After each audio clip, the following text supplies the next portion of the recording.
récolte abondante et de bonne qualité est l'objectif de tout agriculteur.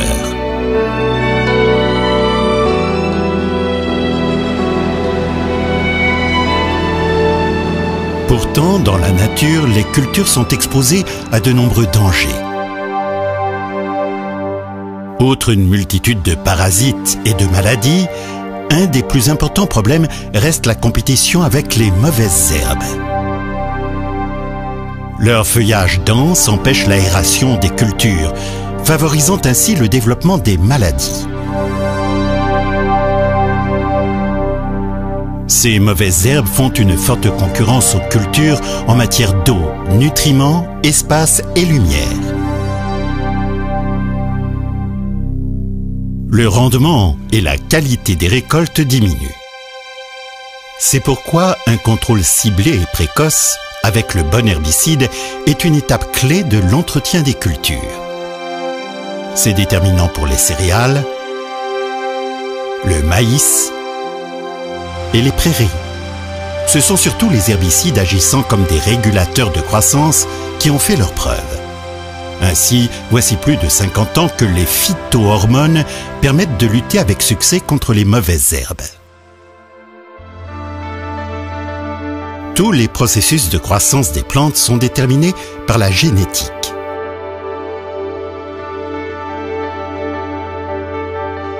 Ces processus sont essentiellement contrôlés par l'interaction de différentes hormones végétales.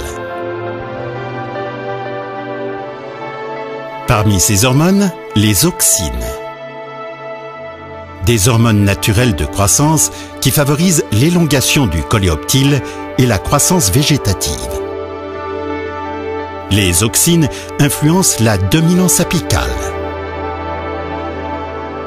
ainsi que l'inclinaison des plantes en direction de la lumière.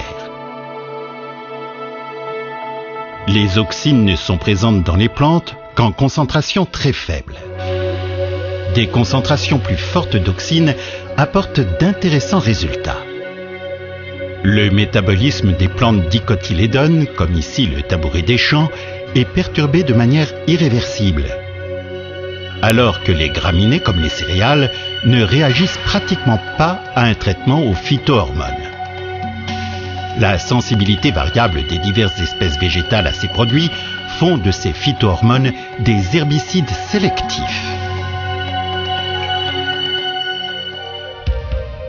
Les auxines présentes dans la nature ne sont toutefois pas très stables. Par exemple, elles se décomposent vite sous l'effet des ultraviolets de la lumière. C'est pourquoi les désherbants ont été développés avec des phytohormones de synthèse, comme les acides phénoxycarboxyliques moins sensibles aux conditions environnementales. En fonction de la nature de la molécule, chaque acide carboxylique présente un spectre d'efficacité différent. Purs ou mélangés avec d'autres produits, les phytohormones offrent une réponse à chaque problème de lutte contre les mauvaises herbes. La matière active Mécoprop P est spécialiste du gaillet gratron et des véroniques. Le Mécoprop P assure un contrôle en profondeur et régulier sur ces deux adventices tenaces. Certaines mauvaises herbes telles que les bleuets, les liserons et les géraniums sont peu sensibles à de nombreux herbicides, mais sont contrôlées vite et bien par le 2,4-D. Le dichlorprop P est très efficace contre les renouées.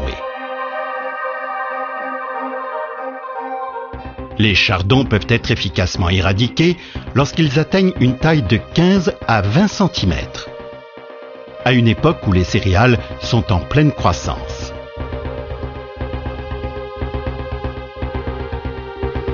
Il est encore possible de détruire des mauvaises herbes développées avec le MCPA.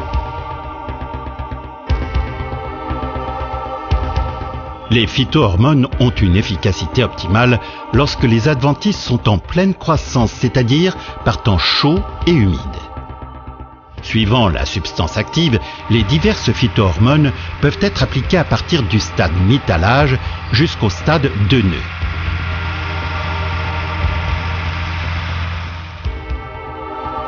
Après le traitement, la substance adhère à la surface de la feuille des adventices. Il suffit de peu de temps pour que la matière active pénètre dans la feuille. Même s'il se met à pleuvoir, rien ne peut remettre en question le succès du traitement. Une partie du produit parvient depuis les espaces intercellulaires via les vaisseaux libéraux ligneux conducteurs d'eau du xylème jusqu'aux parties supérieures de la plante. Les molécules qui ont pénétré à l'intérieur du plasma des cellules sont transportées activement jusqu'aux racines par les vaisseaux du phloème. Ainsi, l'herbicide se répartit rapidement et de manière systémique dans toute la plante. La forte concentration en phytohormones accélère le métabolisme des adventices traités. Leurs cellules s'allongent et la croissance devient incontrôlée.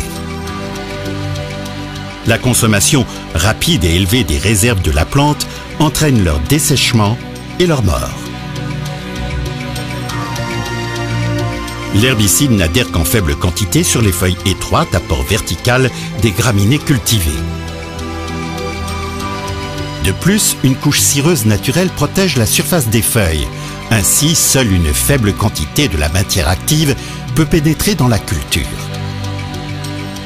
Des systèmes enzymatiques spéciaux des graminées veillent à ce que le produit absorbé soit inactivé.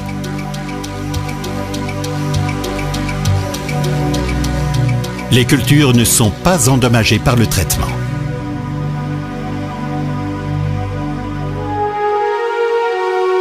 Des herbicides ne faisant pas partie du groupe des phytohormones ont entraîné, en utilisation unique et au fil du temps, l'apparition de populations adventices résistantes. L'efficacité des phytohormones s'est maintenue même après plusieurs décennies d'utilisation.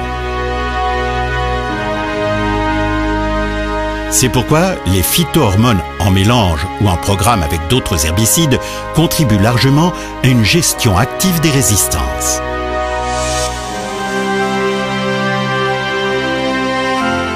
Grâce aux biotechnologies modernes, les formes moléculaires herbicides de ces phytohormones peuvent être produites sous une forme très pure, ce qui a permis de réduire leur dose pour une même efficacité. On peut donc contrôler les adventices annuels et vivaces des céréales, des prairies et du maïs à un coût raisonné avec un moindre impact sur l'environnement. Les phytohormones de Nufarm, une équipe performante pour le désherbage. Nufarm for Professional Farming.